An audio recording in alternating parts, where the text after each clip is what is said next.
इधर देखो सर, आज जो हम टॉपिक पढ़ने जा रहे हैं वो टॉपिक है आपका एल्कीन।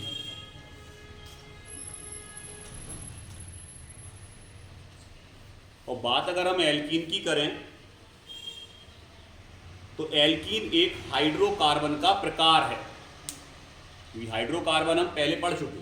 हाइड्रोकार्बन मुख्यतः अगर हम खुली श्रृंखला में देखें तो कितने प्रकार के होते थे? 3। एक होता था एल्कीन। एल्कीन हम पढ़ चुके पूर्व में। एल्कीन क्या होता था बेटा? जिसमें कार्बन कार्बन के बीच सिंगल बॉन्ड होता था, है ना। इसके बाद अपन ने पढ़ा एल्कीन। एल्कीन वो होते थे जिनमें कार्बन कार्बन के बीच, और एक और होता है बेटा एल्काइन, जिनमें कार्बन कार्बन के बीच ट्रिपल बॉन्ड होता है। क्लियर? तो यहां अगर हम बात करें एल्कीन की तो आप कह देंगे सर एल्कीन वो हाइड्रोकार्बन होते हैं जिनमें कार्बन कार्बन के बीच कौन सा बॉन्ड होगा? द्विबंध।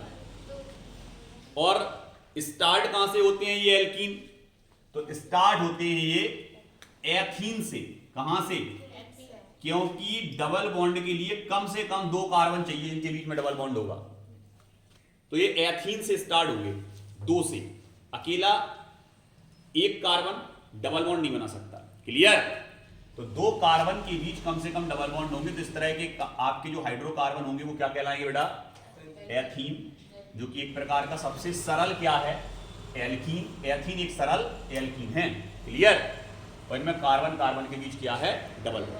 अब बात करते हैं इनके सूत्र की कि सर इनका सामान्य सूत्र क्या होता है एल्कीन का।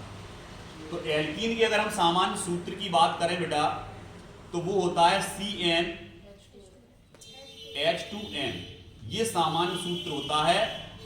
और इसमें कार्बन की अगर हम संख्या रख दें तो उसके दुगना गुणा करके हम हाइड्रोजन निकाल सकते हैं। और इस तरह हम सूत्र बना सकते हैं किसका? एल्कीन का। जैसे इसमें दिख रहा है कार्बन का संख्या कितनी है? 2। तो यहां हमने दुगना कर दिया, 2 दूनी 4। तो अपना सूत्र आ गया C2H4। ये एल्कीन हमें समझ में आ गया सर।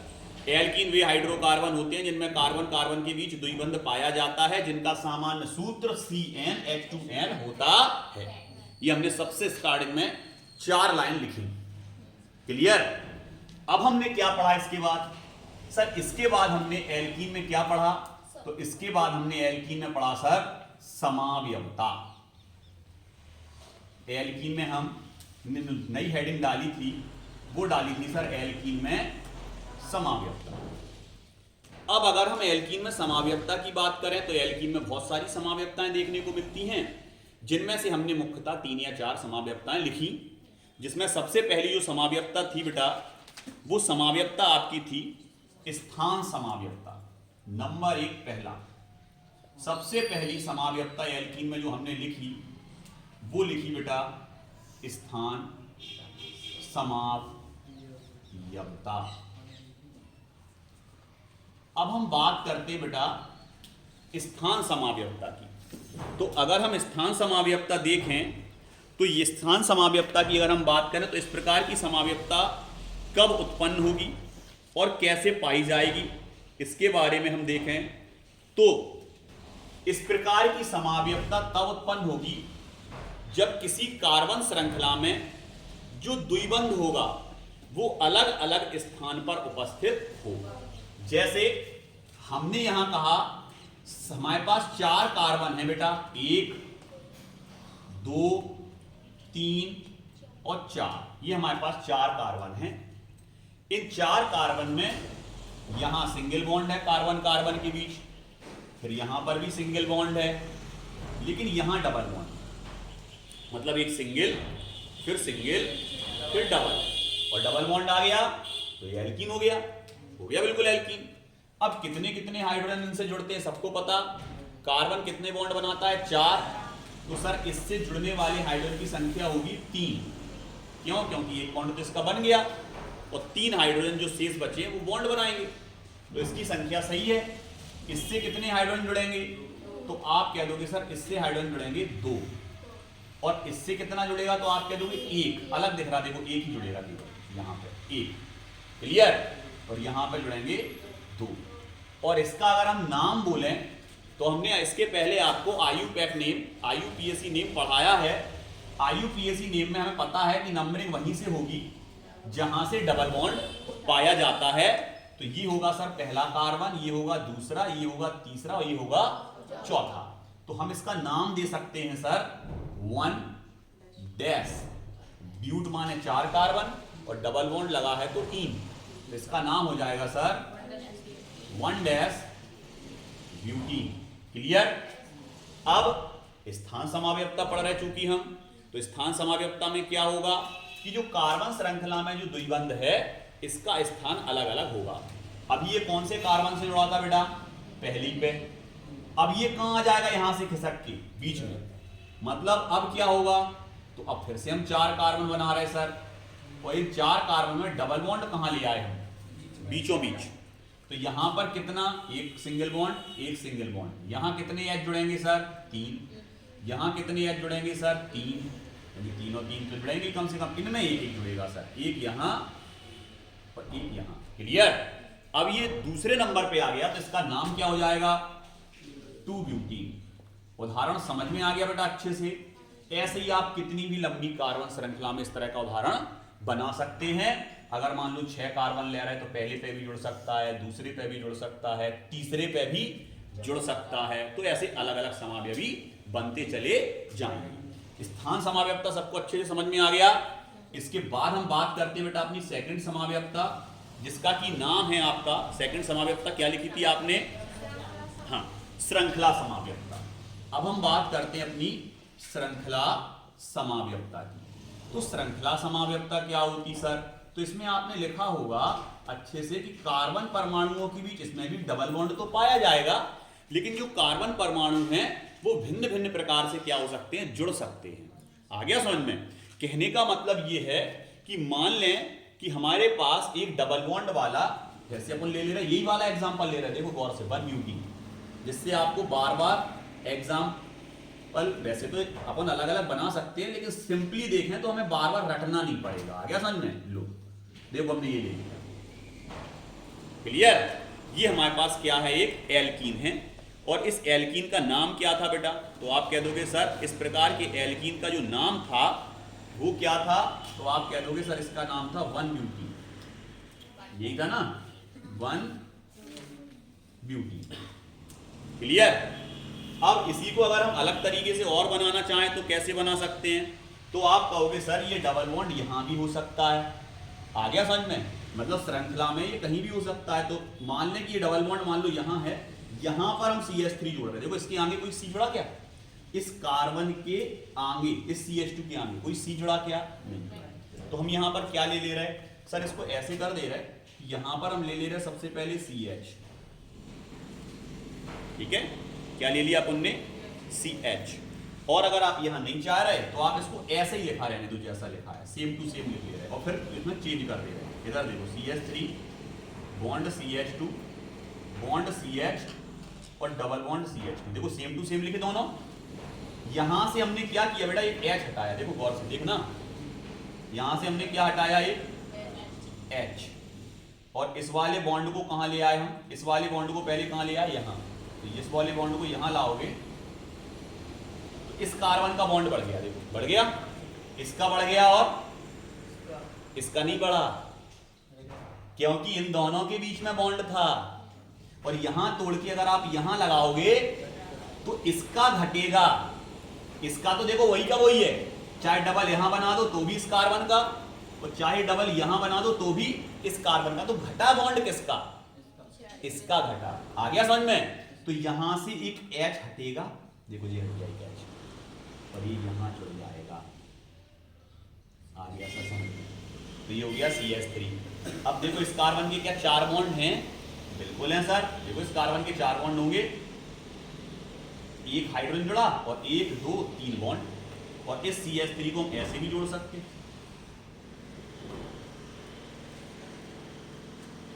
नीचे की तरफ। आ गया समझ में। तो इस तरह की समावयवता क्या कहलाती है आपकी? श्रृंखला समावयवता। और थोड़ा एग्जाम्पल एक और देखें श्रृंखला समावयवता का।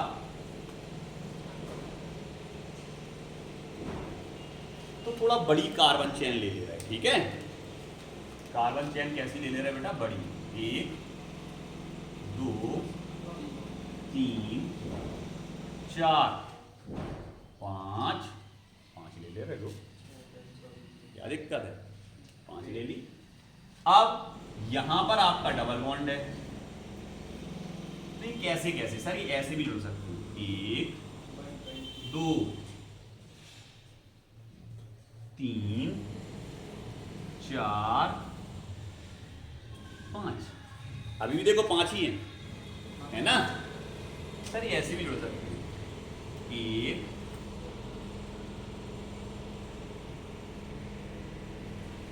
2, और ये डबल बॉन्ड सर इनके बीच में ही हो सकता है, ऐसे भी जुड़ सकते हैं सर। ये देखो अभी भी 5 ही है, डबल बॉन्ड की पोजीशन चेंज, अलग तरह की श्रृंखलाएं हैं।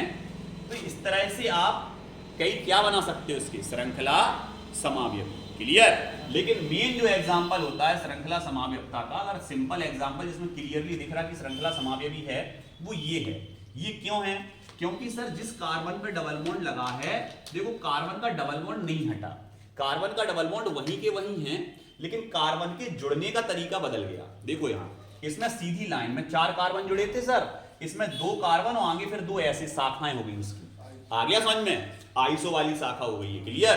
तो यहां पर अगर हम देखें तो इस वाले समावयवी में हम देखने को क्या मिल रहा? हमें श्रृंखला समावयवता देखने को मिल रही। बाकी आप हाइड्रोजन जोड़ ही लेते हो, कितने कितने हाइड्रोजन जुड़ेंगे? इससे कितने जुड़ेंगे बेटा?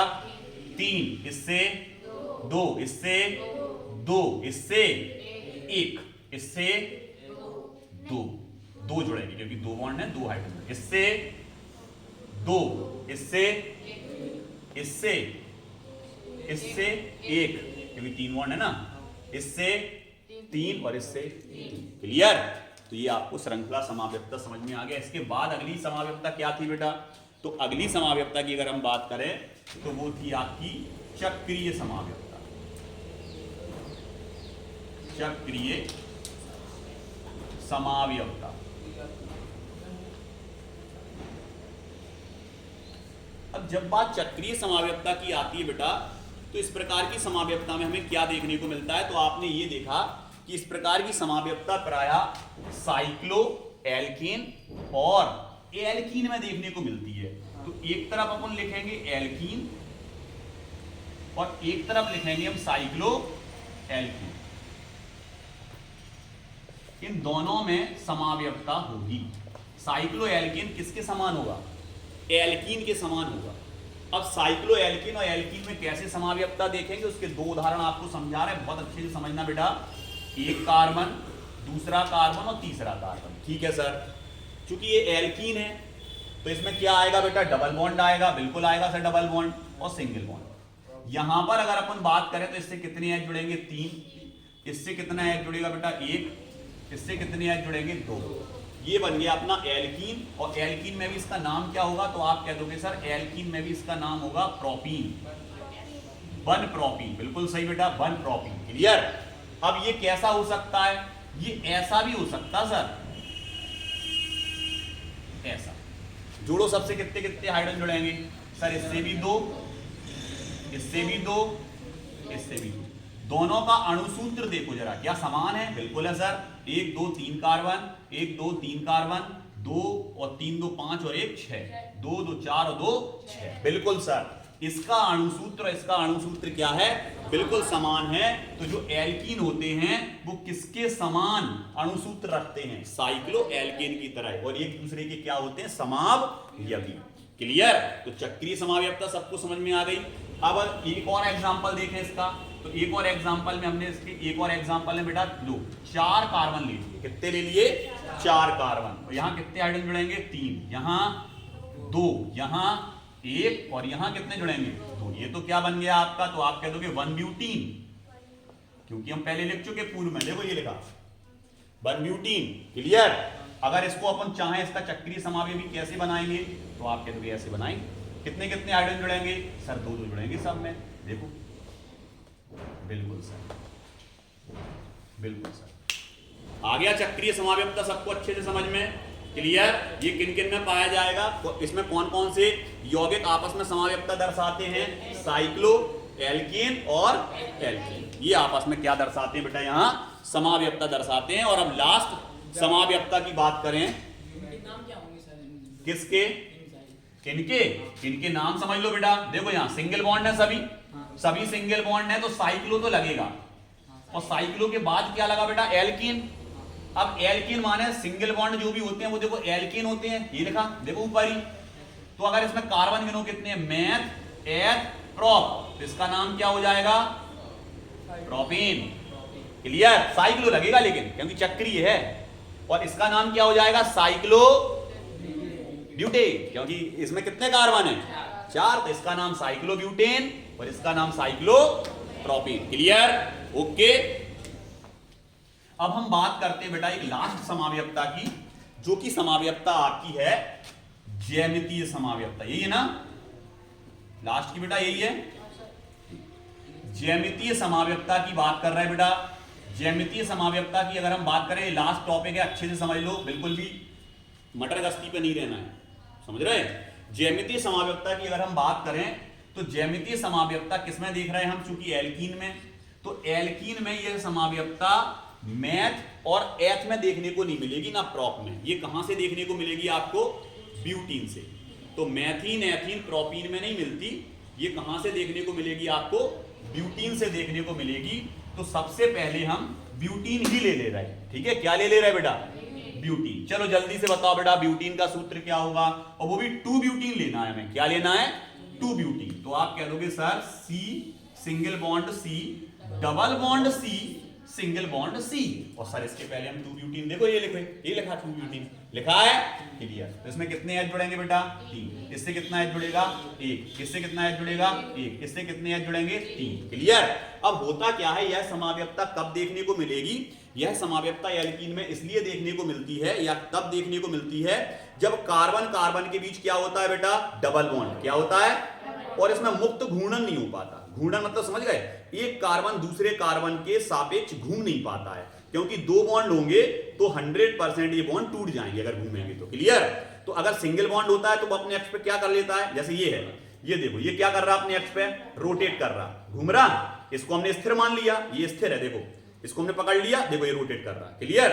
तो ये रोटेशन हो रहा है इसमें। लेकिन अगर ये डबल बॉन्ड होते तो क्या रोटेट कर पाते? नहीं, टूट जाते हैं। क्या होते? टूट जाते। आ गया समझ में? तो जब भी कार्बन कार्बन के बीच डबल बॉन्ड आएगा तो कार्बन कार्बन के बीच रोटेशन नहीं हो पाएगा। क्या नहीं हो पाएगा बेटा? घूर्णन नहीं हो पाएगा। तो इससे जुड़े हुए जो भी यौगिक हैं वो अपने स्थान से विस्थापित तो हो सकते हैं, लेकिन परिवर्तित नहीं हो सकते। कहने का मतलब, अभी आप उदाहरण देखेंगे तो समझ में आएगा। इधर देखो बेटा, ये C और इससे जुड़ा डबल बॉन्ड से C, ऐसे ये वाला C और इससे भी जुड़ा डबल बॉन्ड से C। अब देखो यहां हमने ये वाला चित्र दिख रहा सबको अच्छे से? तो देखो इससे कितने बॉन्ड बनेंगे? 2। इससे भी कितने बॉन्ड बनेंगे बेटा? 2। इससे भी कितने बॉन्ड बनेंगे? 2। और इससे भी कितने बॉन्ड बनेंगे बेटा? क्लियर? अब यहां पर देखो, ये क्या लगा? CH3, तो यहां हमने जोड़ दिया CH3। फिर आ गया ये वाला कार्बन, इससे क्या जुड़ा? एक। क्लियर? अब कौन सा C आ गया? इससे भी देखो क्या जुड़ा, और क्या जुड़ा? अब कुछ दिख रहा? हाँ सर, इसमें ये दिख रहा सर कि इसमें जो समान समूह हैं वो एक ही दिशा में हैं, इसी तरफ है, एक ही तरफ है समान समूह। तो इस रूप को हम क्या कहते हैं बेटा? सिस। इस रूप को क्या कहा जाता है? सिस। और अगर हम बात करें कि अगर ये वाला यहां हो और ये वाला यहां हो, तो इस रूप को क्या कहते बेटा हम? ट्रांस। क्या कहते? ट्रांस। क्लियर? आ गया समझ में? तो इस प्रकार की समाव्यक्ता को क्या कहते हैं हम? सिस ट्रांस समाव्यक्ता। क्या कहते? तो ज्यामितीय समाव्यक्ता का दूसरा नाम सिस ट्रांस समाव्यक्ता। क्लियर? आ गया अच्छे समझ में सबको? सिस ट्रांस समाव्यक्ता, ज्यामितीय समाव्यक्ता। अब देखो, अगर ये मान लो घूम पाते, तो ये देखो अगर ऐसा भी है तो अपनी पोजीशन में वापस आ जाता। घूम पाते तो क्या फिर ये 2 अलग अलग रूप प्राप्त होते? का अगर वो रूप बनता उससे वापस वही रूप बन जाता फिर से। आ गया समझ में? तो क्या दो अलग अलग समावयवी प्राप्त हो पाते? नहीं हो पाते। आ गया समझ में? तो नहीं प्राप्त हो रहे, इसीलिए समावयवता को क्या बोला हमने? ज्यामितीय समावयवता या शिष्टांश। ये हमेशा ऐसा ही रूप में रहेगा और ये हमेशा ऐसे ही रूप में रहेगा। समावयवता सबको अच्छे से समझ में आ गया होगा जितना हमने आपको आज समझाया। क्लियर? एक एक चीज आपको, स्थान समावयवता क्या होती, श्रृंखला समावयवता क्या होती, ज्यामितीय समावयवता क्या होती, सभी को अच्छे से समझ में आ गया होगा। क्लियर?